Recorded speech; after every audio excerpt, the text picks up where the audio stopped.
Hi good people, Ian here. Welcome to another video and to my channel. And today I want to talk a little bit about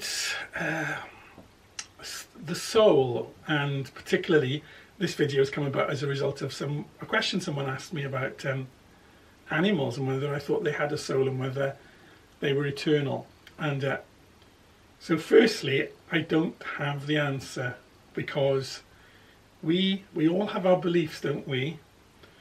But our beliefs will only be proven or not when we move on to the next phase of our existence. So what I'll talk to you about is some of the thoughts that occurred to me when I was asked this question. And as we're talking about the soul, human and animal, I thought we would spend some time in Eden, courtesy of the green screen. So yeah, so here we are. So yes, I think the question that I was asked came about as a result of a person who, like many of us who are animal lovers and who are pet owners and who share our lives with our animal companions, we we don't want to think of them as not being, do we? They have a lifespan which is shorter than ours, and we can be terribly, terribly upset when they die. We can grieve. And I know that I've grieved more deeply for some of my animal companions than I have for people. And I don't think that's wrong. It is what it is. But yeah, we want to know what's going to happen to them as much as we can know. Excuse me, still coughing. So let's just have a little look then and see what we can come up with by the process of our own ruminating thoughts. So first of all, animal behaviourists will tell us that when we say an animal is showing love towards us, it's not really love, it's an accumulation of instinct and behaviours. Well, okay, they can have their opinions, but I was just out walking my dogs and they were running and jumping and having a great time, and I tell you, they were experiencing joy. Now, joy is a term, isn't it, that we use to describe an emotion and an experience that we are having. To use the word joy for my dogs might be the wrong word, but their experience whilst they were running and jumping and chasing each other and falling over and playing was similar, if not the same, as the experience that I name as joy. So, a rose by any other name, if it looks like joy and if it smells like joy, why do we not say that an animal can experience joy? We know they can experience fear. We know they can experience pain. So in many respects, they are like us in terms of what they experience. But those who know will tell us that an animal doesn't have a soul. Now, let's have a look then. What is a soul? Well, what I believe about myself and about humanity is that we are divine sparks, that we are ignited by the essence of life that is God, that is divinity. And you'll have heard me say many times in my videos that everything is God. That when the Ein Sof of the Kabbalist focused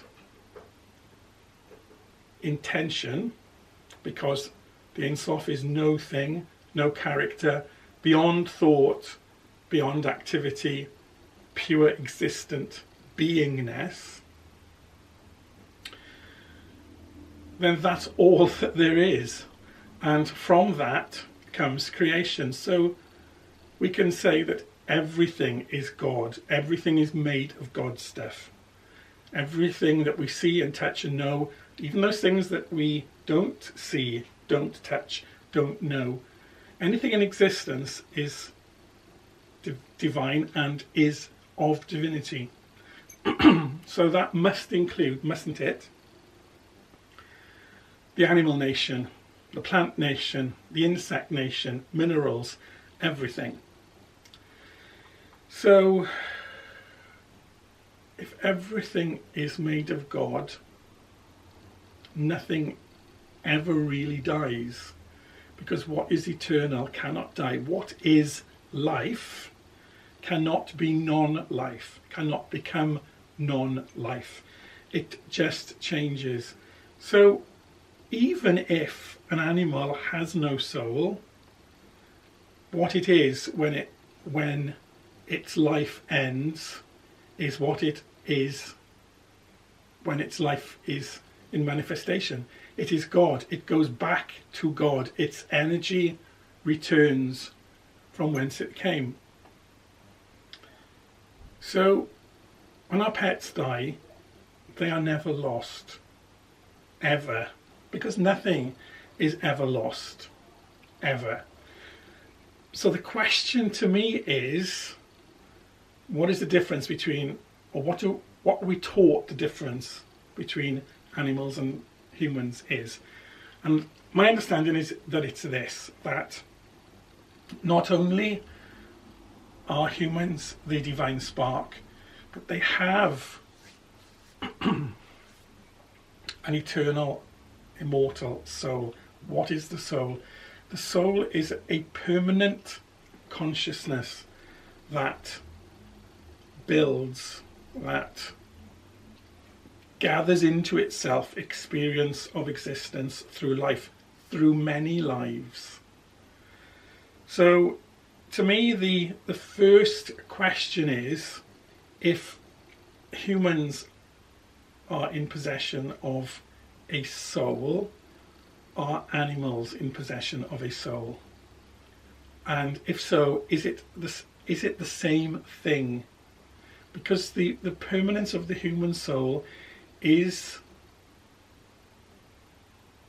really the basis of the theories of reincarnation, that the body dies, the physical body goes to dust, eventually the astral body also dissipates, but the essence of the life experience is retained by the soul.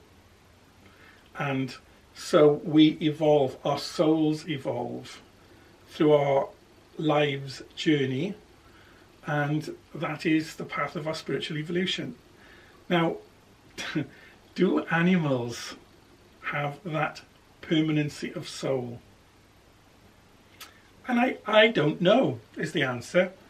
There is a teaching that an animal, when it dies, its life experience is returned to its group soul.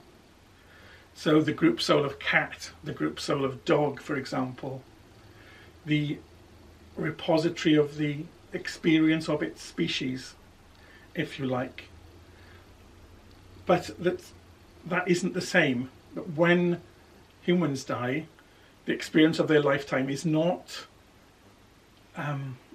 retained by the group soul of the species of humanity. It's retained by the individuated soul of the human being.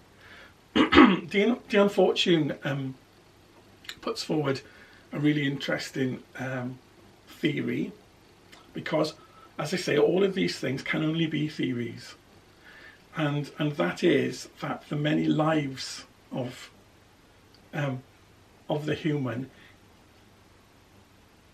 occur to prevent the dispersal of the soul. So the divine spark is the core of life, of the eternal life and of the physical life, and the soul forms around it, the consciousness, the eternal individuated consciousness. But without the experience of life and many lives, at the end of one life, the soul is not strong enough to maintain. So let's swap the word. The consciousness, the individuated consciousness, after one life, is not strong enough to maintain its integrity. And if there was only one life, that individuated consciousness would dissipate back into the consciousness of Ein Sof. So another life occurs, and another and another, and through the learning and the experiential process of existence, physical existence, the soul builds into a permanent and eternal individuated consciousness. Does that make any sense? Yeah? Well, it does to me anyway. So that is the purpose of the repeated lives of humanity. One, to make concrete, for want of a better word, an individuated soul, so it doesn't just dissipate. And two, that that soul might evolve in terms of the qualities that we would associate with divinity. And I won't go into what they are now, because that's a whole new video. But to go back to the original purpose, whether animals are eternal beings in the same way that we are, I don't know.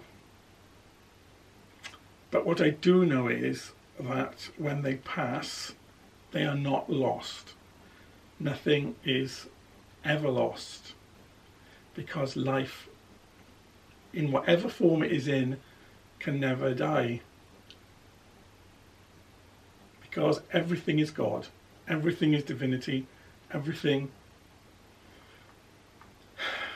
returns to its place, returns to its source. Anyway, just a quick video. Hope it makes some sort of sense, and I'll catch you guys soon. Bye for now.